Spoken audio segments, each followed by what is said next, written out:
One, three, two, one. Hey guys, today I'm going to show you how to write a basic x86 assembly skeleton. So what this is going to do, it's going to allow you to get prepared for your first program, and that's pretty much it. So let's get into it. So first we do section.data. So what this is basically doing is inside of your program and for the assembler, so it's able to put things wherever it wants to, we need to label sections. So you may have seen in like the C language, you have things like the data section, your stack.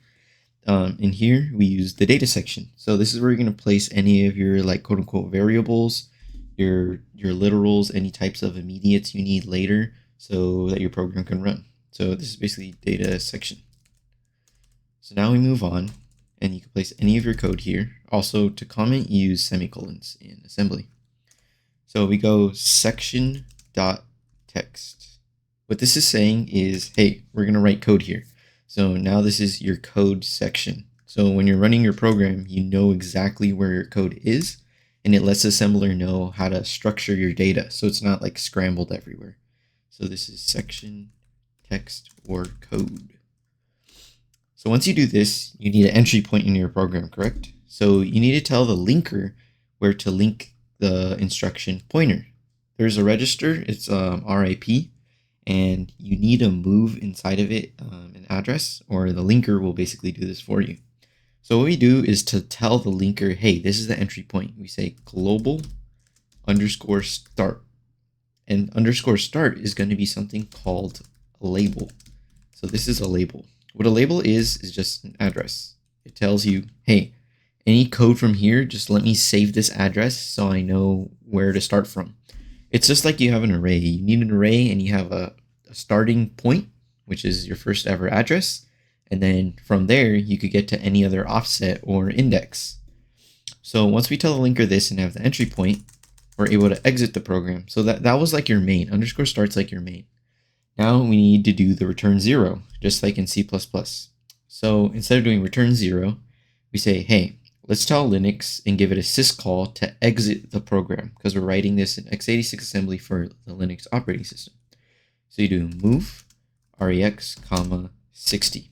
This is saying, hey, we're going to call a function, and this function is the exit status. So anytime you write a function and you're about to perform something called a syscall, which is basically like a function, you use this rax register. And for you to get the parameter, so instead of having parameters, for instance, you have something like void hello, and then you place stuff in here, you're like null pointer, for instance, right? That's a parameter. Instead of doing that, we move it into a register, and the first parameter must go in RDI, and you place the exit status as 0, which means success. If you wanted to write other types of parameters, so the second parameter would be something like move RSI, the next one would be move RDX, and then the next one would be move RCX, move R8, and then move R9. So these are basically the main parameters you're going to be using. So how I remember this is DSDC89. That's basically how I remember it. It's more simple than having to remember every single thing. It's more like an acronym, DSDC89. So that's something I'd end up practicing so you can remember the register parameters. So that's basically it. So let me remove this. And now you do something called a syscall. This says, hey guys, we're going to end up exiting the program. So this is basically your starter skeleton. So now this is where you're going to write your code, and this is where you're going to write your data. So that's pretty much it. Yeah, thank you.